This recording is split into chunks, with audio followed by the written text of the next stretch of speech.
Hi guys, good morning.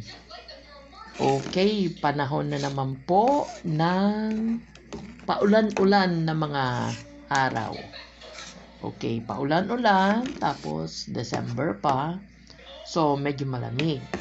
So, kailangan po ang ating mga kakain ay yung mainit-init. Yung bang pagkakain mo ay halos mainit pa siya dun sa iyo, dadaan sa iyong lalamunan.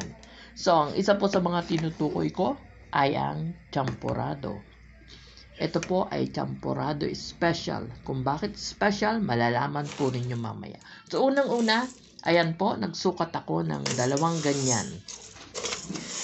Ang katumbas po niyan ay 1/2 cup, yung isang ganyan. So, bali 2 ganyan. So, 1 cup na siya.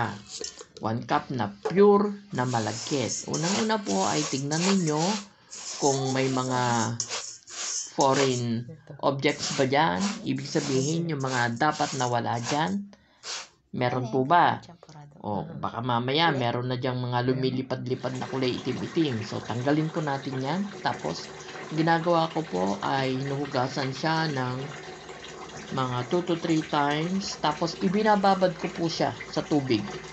Pagkababad po sa tubig ng mga 30 minutes or 1 hour, ganyan, saka ko po siya inuumpisahan na pakuluan.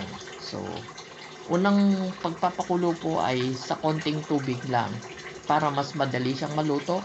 Konting tubig lang yung gagamitin nyo para mas matipid sa pagluluto, no? Kasi pag masyado ng marami yung tubig, matagal na kukulo. So, sayang. So, konti lang po muna. Pag malambot na siya, doon ko po dinadagdagan na yung tubig. Katulad niya, no? Kapag ganito na po yung itsura nung malagkit na yung pinapalambot, ay pwede na po itong lagyan ng tsokolate.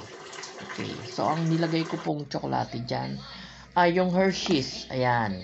Kaya po, special siya. Kasi masarap.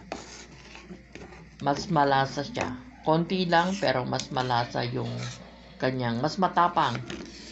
Kahit konti lang, lasang-lasa mo yung tsokolate niya. So, ayan po. Lagyan na rin yan ng sugar. So, chicken na po yung lasa. Kapag okay na, ang paglalagay ko po ng gatas ay yung per serving na. Kung bago siya i-serve, dun na lang din nilalagay yung gatas. So, magluto din po kayo ng ganyan.